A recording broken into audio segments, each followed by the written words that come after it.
Hello, I'm Michael Glass from michaelglass.com, where we focus on making informed decisions about our financial future. Before we begin our video, you want to start off with our disclosures. Any symbols you see today should not be inferred as a trading recommendation. No matter what form of investing you choose, stock, forex, futures, options, they all have a level of risk associated with them. Any strategies we show today are for informational purposes only. Future results are not guaranteed. And finally, any investment decision you make is solely your own responsibility. Trade at your own risk. So this is our stock market technical analysis trading plan. In our video, we'll look at the past week's economic calendar and also look forward to next week. We'll see what happened as far as the most recent price action to identify key support and resistance price levels. We're going to look at the charts of the market leaders, Apple, Google, Goldman-Sachs, Priceline. We'll take a look at those. We'll look at the dollar, gold, and crude oil charts to see if there's any leading sentiment. And finally, we'll have an education spotlight at the end. Before we begin, certainly want to acknowledge the reason for the season. Whatever you may practice, certainly want to wish everybody happy holidays.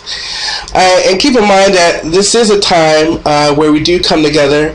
Hopefully, having some place to go is home, so hopefully you have a home. Of course, home is where the heart is.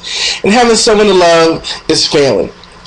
Having both is a blessing. So whatever you celebrate, hopefully you'll be able to get together with your family.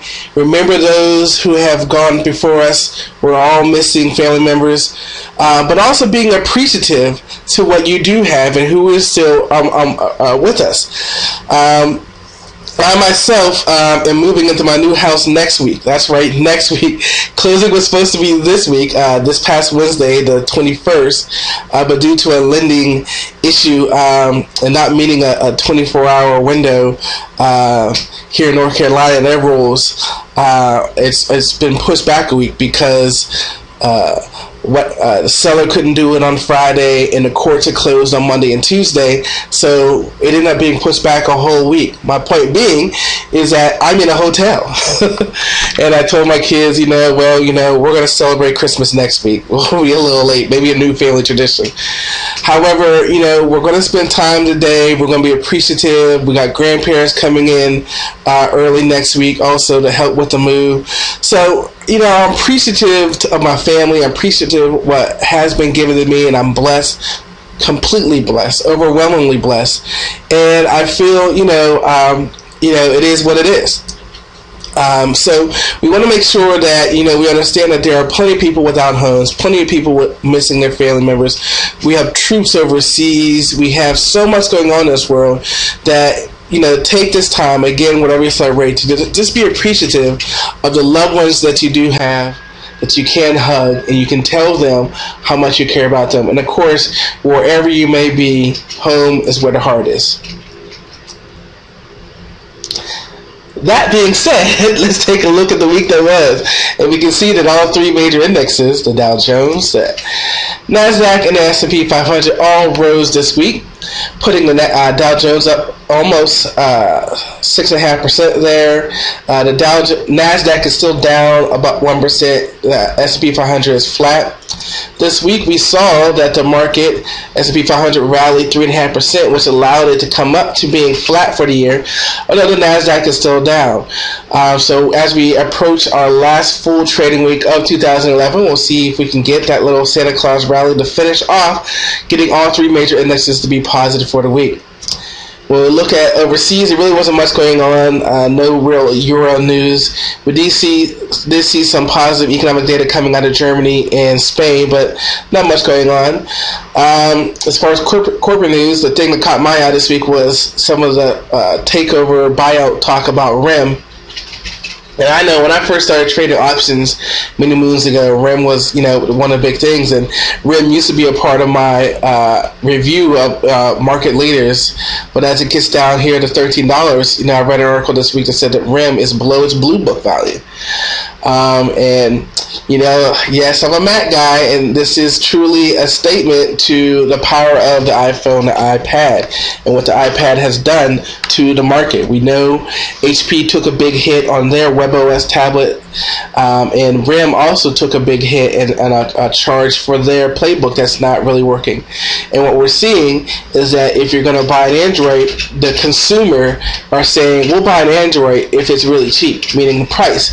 And so most Androids are being sold for a loss, including the Kindle. Amazon Kindle is being sold at a loss, but their hope is that you will buy into the Amazon experience, the Amazon store. Sure, I'm a Mac guy. I understand the iPad, the iPod, all about the Apple experience and iTunes and the App Store. So you have a choice, but if you're going to spend that amount of money, most people are choosing the iPad. And it's not just the tablet market they're affecting. Many people are giving up computers for tablets, and many markets like flight simulators and healthcare are going to the iPad for solutions instead of some clunky machinery that you have to buy. So the iPad really has revolutionized many markets. Call me, a pundit for Apple products, but it is what it is. As far as economic data, we've had, of course, on Friday, the final passing of the 2-month extension of the payroll tax cut. Keep politics out of it. Anything that allows people to keep money in their pocket is a good thing. Q3 GDP came a little bit lower than expected, and initial jobless claims and missing sentiment came in better than expected. Again, I know what some people are saying, jobless claims, some people just have given up looking for work. That may be so, but again, we have to recognize that the economy is getting a little uptick, and hopefully it will continue to do that, not for political benefit, but for the benefit of all Americans. As we look into next week, again, our final trading week of 2011, we can see that there's no real earnings. I think there's only 3 the whole week. As far as economic data, the market is closed Monday for the Christmas holiday of Sunday. We do have consumer confidence on Tuesday, jobless claims on Thursday, and then on Friday. And some markets are going to be closing early on Friday, and many traders are going to be taking off Friday for the New Year's Eve holiday. So it's going to be interesting to see what we have there. Let's go ahead and pull up the charts and take a look.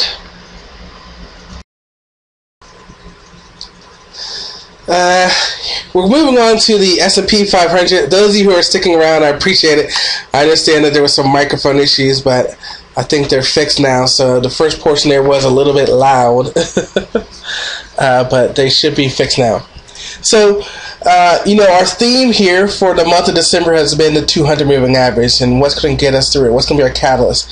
And so you can see here, we tested it, failed, tested it, failed, tested it. Here we are at the beginning of December now, and then we failed.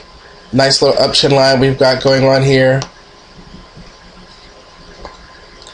And now we're back testing the 200 moving average once again. Now we're in a range now of about 1220 up to about 1300. So the question is going to be, where are we going from here? Our indicators are starting to head up towards overbought, so we'll see. And it's easier to see if we zoom out here to the weekly and come on in. It's real easy to see what we did here this past week. We took out this completely red candle, and again, we're starting to look back towards these October highs. You could say we have sort of a mat hold, rising forward pattern on here, gap up, pull back, and now we have taken out these highs. So technically, this would be a very bullish pattern. However, again, it's the last trading week. People are on holidays. Maybe we'll see a superficial light volume up to the 1300 price level.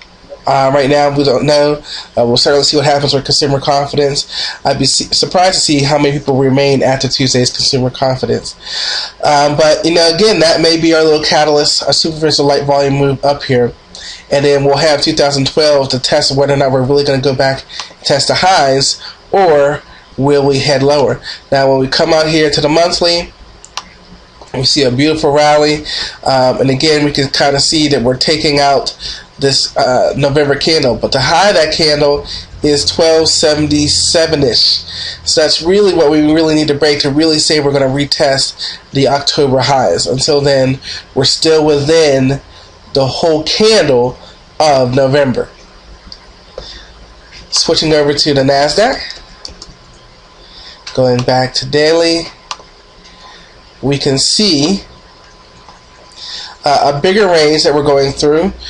We can continue to see our uptrend line holding up. So for both the NASDAQ and the S&P 500, we have an ascending wedge.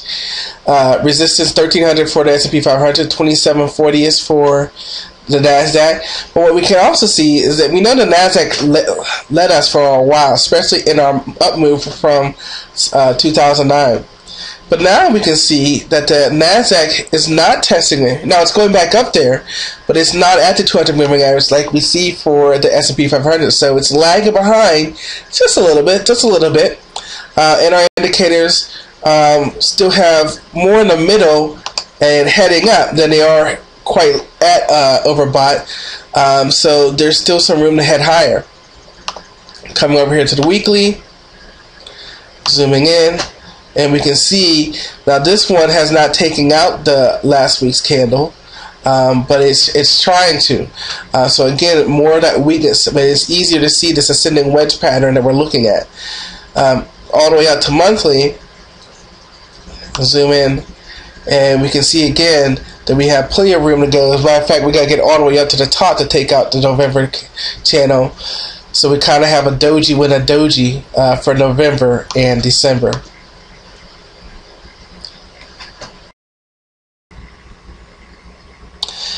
Okay, so we see where the market is, testing the 200 moving average. We're going to look at some of our leaders. Here we are starting off with Apple, looking at the daily chart here, and we can see Apple is back in its range of 390 up to about 410.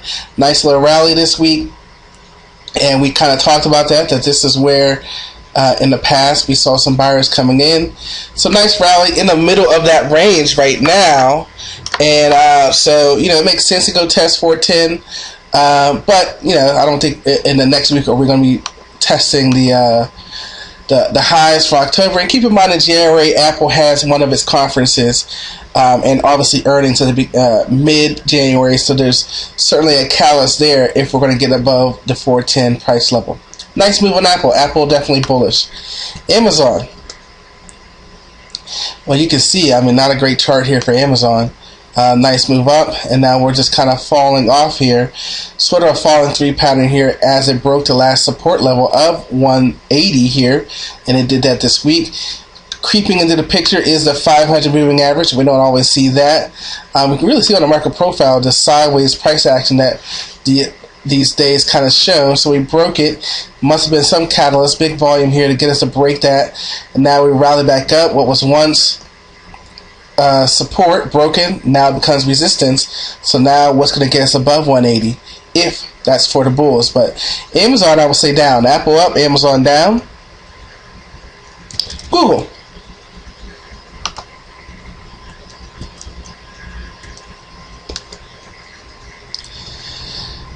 Zooming in on Google, we can see the good news about Google is we gapped up, we found a range, came down, tested the 200 moving average, back up, and again, what was once resistance is now support as we continue to move sideways. So 618 is acting as support, maybe 636 acting as resistance, sideways action. Google sideways to up. Goldman Sachs, certainly a downtrend. Hard support here around 87. We continue to put in lower highs with this. So this is really a descending wedge. We could come in here.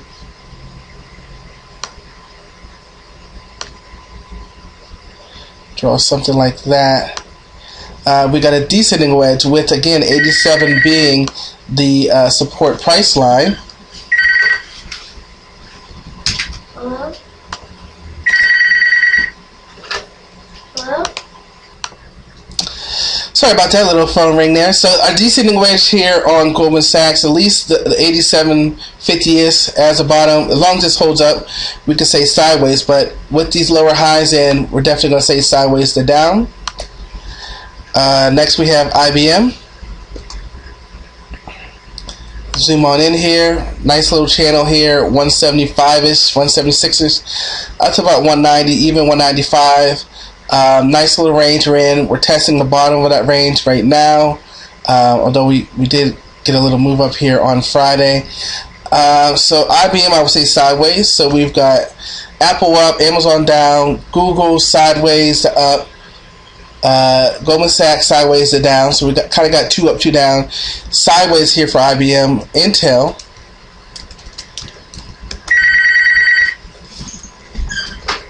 Hello? Apparently someone keeps calling and hanging up here. Intel sideways to up, although we're broken out of this immediate range right here. But again, as we zoom back out, longer term, we're up. And as long as we're above, I think 24, that's why I feel comfortable about the sideways to up. But definitely sideways on Intel. So IBM, Intel sideways. MasterCard, our best chart. Clearly, uptrend. Most recently, kind of sideways, kind of like Google. As long as we stay above 370-ish, we're sideways to up. Netflix, just like Goldman Sachs, look at that drop off. Remember, Netflix $300 this year, all the way down here at $60 now. So we got support around 61. We've got resistance at 72. It's testing that resistance right now, but I'm still going to say sideways for Netflix. And we'll finish off with Priceline. You can see the huge range. We've been talking about that huge range. And then we zoom in, and we can see we tested it, coming up, hitting the 50 moving average, and starting to get towards the middle of this range. Look at the market profile. You can see that support at 445, coming up here to a little point of control, but also resistance. So we need to stay above 478 and get above this 50 moving average, so we can at least try to go test this 200 moving average. I'm going to say sideways for Priceline. So Apple, sideways to up. Amazon, sideways to down. Google, sideways. Goldman Sachs, sideways to down. IBM, sideways. Intel, sideways. MasterCard, sideways to up. And Netflix, sideways. And Priceline, sideways. So, again, what's our catalyst? What's going to move us up? Let's check out our last sentiment indicators with oil, the dollar, and gold to see if we can get any indication as, again, we close out 2011.